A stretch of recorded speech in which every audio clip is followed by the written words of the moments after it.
Miss হবে না আপনার পছন্দের টিভি শো। দেখুন জি5 অ্যাপে একদম ফ্রি।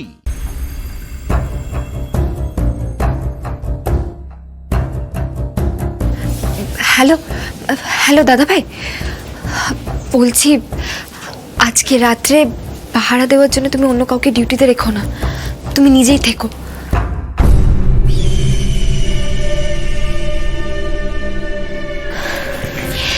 আমি কারণটা ঠিক তোমায় বলতে পারবো না দাদা ভাই, আমার মনটা না খুব খুঁতখুত করছে গো।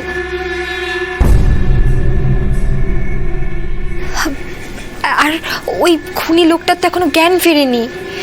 ডাক্তারবাবু বললেন কালকে সকালের মধ্যে হয়তো ফিরে যাবে।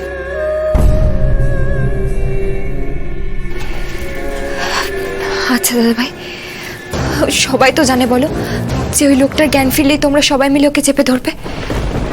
আর তার উপর স্যারের মাথায় দাও দাও করে আগুন জ্বলছে, মাথা ঠান্ডা হতেই চাইছে না। তাহলে ভাবো, ফুলকি দাসকে যে মারতে চেয়েছিল সে কি চুপচাপ বসে থাকবে?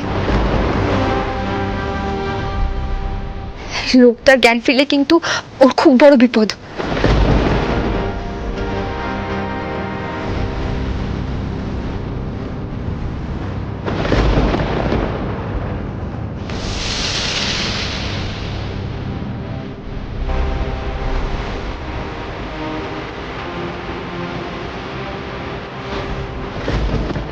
সর্বনাশ, ফুলকি দাসের মাথাটা তো দেখছি ইদানিং ওর হাতের পাঞ্চের থেকেও বেশি স্পিডে চলছে। সাংঘাতিক হয়ে যাচ্ছে মেয়েটা। ইস, আজই যদি শেষ হয়ে যেত। কোথায় ওর চোখে তুলসী পাতা দিয়ে শ্মশান যাত্রা হবে, তা না, রুদ্ররূপ সান্যালকে রোহিত আর ফুলকির পেছন পেছন ঘুরতে হচ্ছে। আচ্ছা দাদা ভাই, আমি রাখছি, পরে কথা হবে।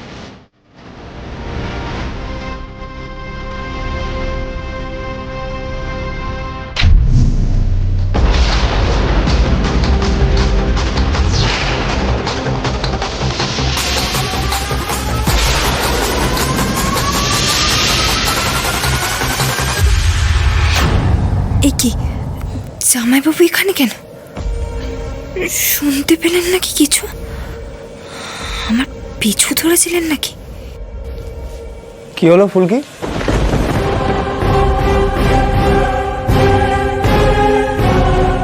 কি করছো এখানে একা একা?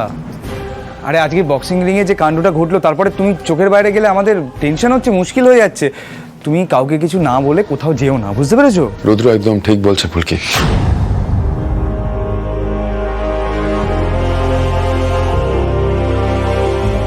কাউকে না বলে যাওয়া তো দূরের কথা, তুমি যেখানেই যাবে সঙ্গে কাউকে নিয়ে যাবে। একা একা কোথাও যাবে না তুমি, না হলে আমাদের চিন্তা বাড়বে। এনিওয়ে এখন বাড়ি চলো, আজ রাত্রে এখানে থেকে আর কোনো লাভ নেই। রুদ্র তুই বাড়ি যা। ম্যাডাম,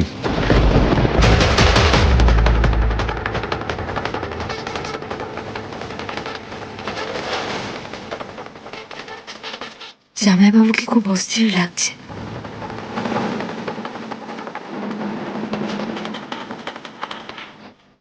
জি5 ডাউনলোড করুন আর সব এপিসোড দেখুন একদম ফ্রি।